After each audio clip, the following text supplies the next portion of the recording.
Message au président Félix Tshisekedi. Monsieur le Président de la République, je viens de nouveau vous exprimer mes inquiétudes de citoyen congolais. La première a trait à la mort de l'ancien ministre et député national Chérubin Okende. Sa famille biologique et sa famille politique, ainsi que ses nombreux amis et connaissances, l'ont accompagné hier, 20 mars 2024, à sa dernière demeure, 8 mois après son lâche et odieux assassinat. Ce brillant intellectuel et bon orateur a été brutalement arraché à l'affection de son épouse, de ses enfants et de ses parents, pour une raison à ce jour officiellement inconnue. Contrairement à la conclusion d'un suicide prononcée par la justice, celle de notre pays que vous, président de la République, avez traité de justice malade, de justice défaillante. Sous le mandat présidentiel de Joseph Kabila, un acteur de la société civile, Floribert Chebeya, avait sauvagement été assassiné dans un bureau de l'État, de la police nationale. Sous le vôtre, un acteur politique, Chérubin Okende, a été kidnappé devant l'enceinte d'un bureau également de l'État, la Cour constitutionnelle, et retrouvé mort le lendemain, criblé de balles dans son véhicule. Triste similitude de mandat, propre aux régimes politiques dictatoriaux tyranniques. Monsieur le Président, que Chérubin Okende se soit donné la mort ou qu'il ait été exécuté, toute enquête criminelle oriente la recherche du mobile du crime et de celle de son ou de ses commanditaires vers plusieurs et différentes directions. Okende avait-il un différence sentimentale avec quelqu'un dans son environnement familial ou professionnel? Était-il dans une adversité ou concurrence engendrant jalousie dans son secteur d'activité? Devait-il de l'argent à quelqu'un? Quelqu'un lui en devait-il? Gênait-il quelque intérêt? N'avait-il pas respecté quelconque accord ou deal? A-t-il été un témoin gênant dont il fallait se débarrasser? Sa courageuse démission du gouvernement et sa proximité politique avec Moïse Katumbi lui auraient-ils valu cette mortelle punition? Voilà, Monsieur le Président, les questions élémentaires que les enquêteurs devaient se poser. Ce qui justifie le temps, parfois long, 1, 2, 3, 4 ans ou plus, que prennent des enquêtes sérieuses, tatillonnes, menées par la justice d'une vraie démocratie qui tient vraiment à faire éclore une vérité judiciaire.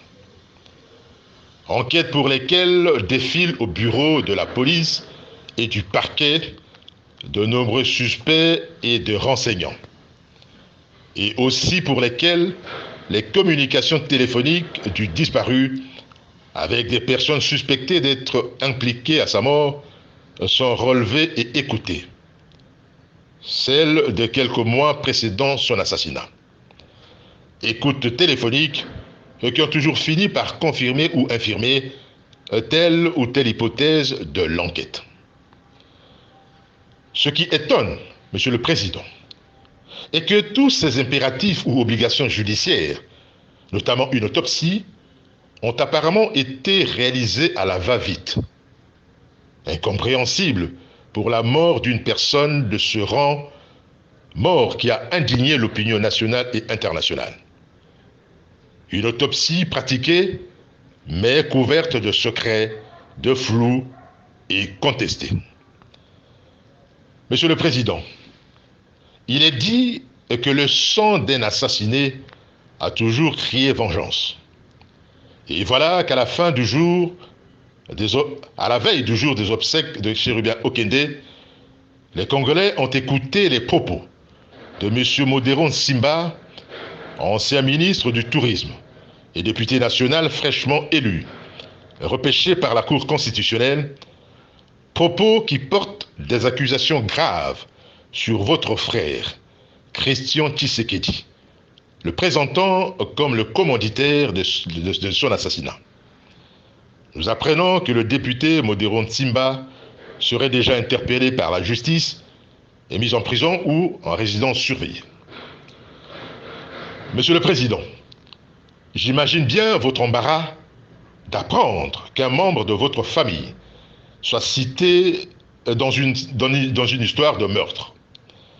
Embarras par votre qualité de garant de la nation, de garant de la paix politique et sociale, ainsi que du fonctionnement des institutions dont la justice. Il serait, Monsieur le Président, incompréhensible pour l'opinion publique qu'une personne citée dans le cadre d'une grave affaire judiciaire ne soit pas convoquée par un magistrat pour être entendue. Personne qui, évidemment, demeure présumée innocente. Ne pas être convoquée par aucun magistrat par crainte de la part de ce dernier d'être puni, de voir sa carrière hypothéquée pour témérité d'avoir osé convoquer votre frère, vous ferait perdre votre crédibilité auprès des Congolais et des étrangers. Monsieur le Président, notre justice est malade, avez-vous dit. Elle est malade non seulement à cause de l'incompétence et de la vénalité, de la corruptibilité de certains magistrats, mais aussi de la peur de ces derniers d'interpeller les puissants, les dirigeants politiques et les fortunés. Une justice qui se contente dès lors de ne juger avec célérité et rigueur que les opposants politiques, les journalistes taxés d'impertinents, les jeunes dévoyés, les tristement célèbres Kuluna.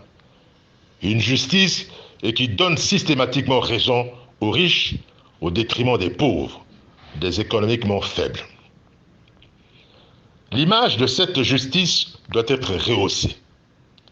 Les Congolais recommenceraient à croire en elle si vous, magistrat suprême, acceptez aujourd'hui et autorisez le procureur à convoquer votre frère Christian Tshisekedi pour qu'il aille s'expliquer sur les graves allégations portées contre lui comme présumé commanditaire de l'assassinat de Chéribin Okende. Que vous estimiez qu'il ne réponde pas à la justice ferait douter de votre volonté de doter le pays d'une vraie justice, socle d'un état de droit. Une justice impartiale qui s'impose à tous. Chéribin Okende enterré, le dossier de sa mort se doit d'être déterré. Les propos du ministre Modero Nsimba l'obligeant. Monsieur le Président, ma deuxième inquiétude porte sur la levée du moratoire sur l'exécution de la peine de mort. Moratoire décidé depuis 2003. Inquiétude exprimée également par la majorité des Congolais, parce qu'on vient de donner à une justice civile et militaire, dite malade, à une justice reconnue injuste, le pouvoir de mettre fin aux vies humaines. Décision prise curieusement par votre gouvernement dont les réunions, dit-on, commencent ou se terminent par une prière chrétienne. Grave atteinte d'ailleurs à la laïcité de notre République, laquelle détache l'État de divers particularismes, notamment religieux. La Bible dit « Tu ne tueras pas ». C'est ainsi que la plupart des religions chrétiennes et beaucoup de leurs fidèles condamnent l'avortement, estimant sacrée toute vie humaine. Le fœtus en état déjà une, qu'il vienne d'une relation sexuelle saine, violente ou incestueuse, et que seul Dieu a le monopole de la ôter. Mais comment se fait-il, Monsieur le Président, que vous ayez accepté de revenir à la barbarie de la potence et du peloton d'exécution pour des prétendus motifs de trahison à la nation? Et qui peut prétendre en être épargné, aujourd'hui ou demain? Qui ne pourrait un jour, l'histoire récente du pays nous inonde d'exemples, ne plus être d'accord avec les gestionnaires du pays pour une ou plusieurs valables raisons, et se retrouver en opposition radicale ou armée avec ces derniers. Certains de vos alliés d'aujourd'hui n'ont-ils pas autrefois pris les armes avec l'appui des étrangers pour contester la gestion des autorités du Congo de l'époque?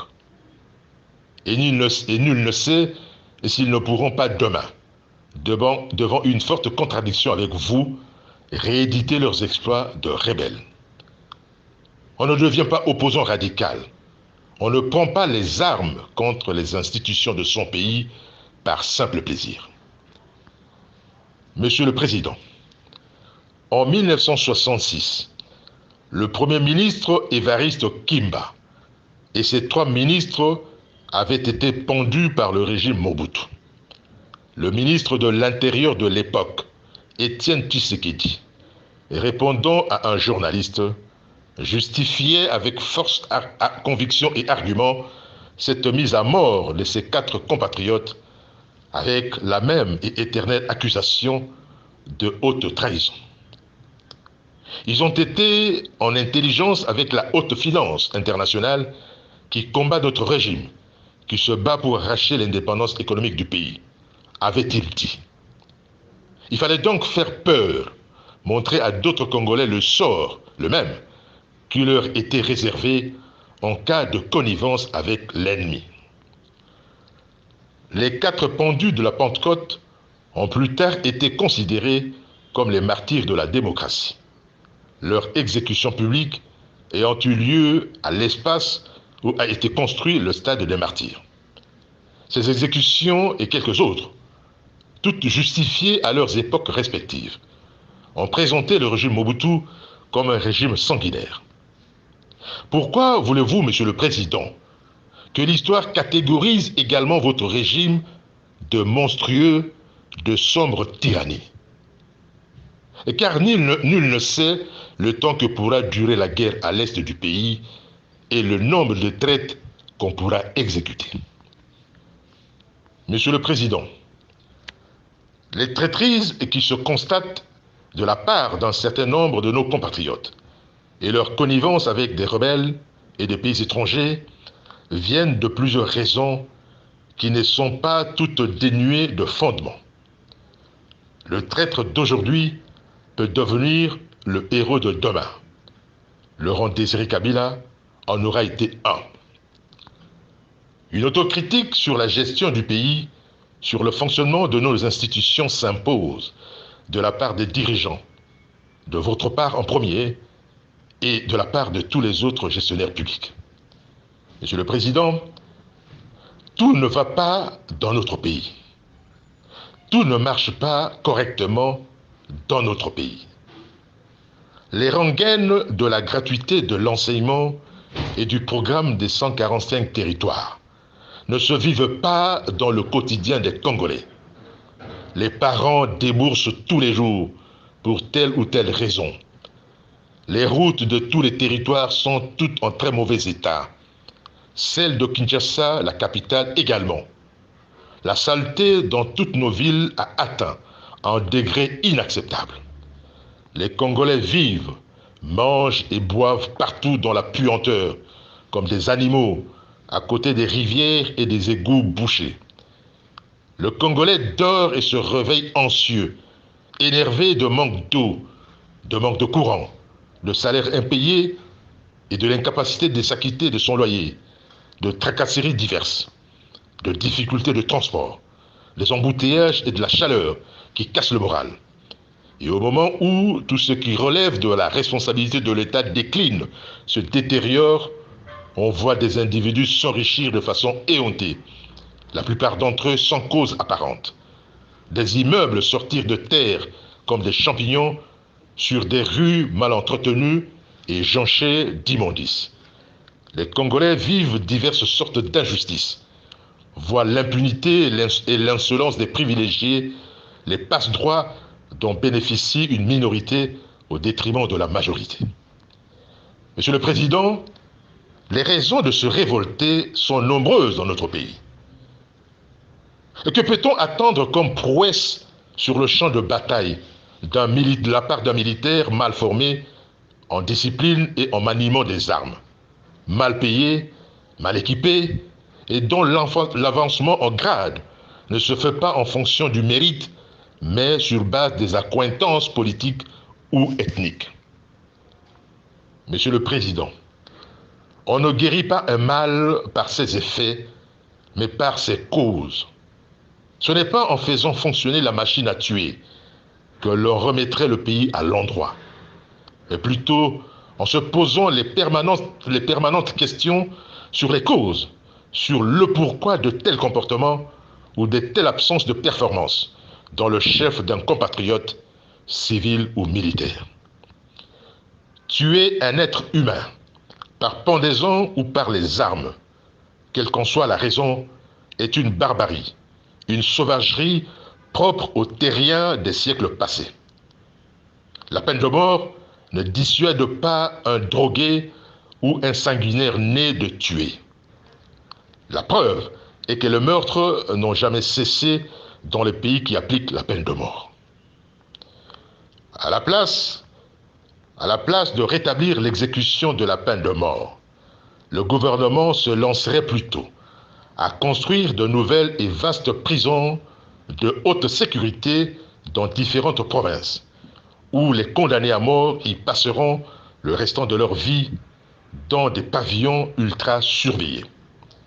À condition bien évidemment que les administrations pénitentiaires fonctionnent normalement et que leurs gestionnaires ne s'illustrent pas à des détournements impunis comme actuellement des rations alimentaires et des médicaments des prisonniers. Puissent toutes les bonnes âmes, particulièrement chrétiennes, qui ne doivent pas lire de façon sélective la Bible, vous rappeler, à vous, Monsieur le Président, ainsi qu'à tous les membres du gouvernement, que la vie d'un bébé dans le ventre de sa maman, comme celle d'un adulte, est sacrée, et que seul Dieu a l'exclusif pouvoir de la ôter. Tu ne tueras pas, ainsi dit le Seigneur. Recevez, Monsieur le Président, mes patriotiques salutations. Wina Lokondo.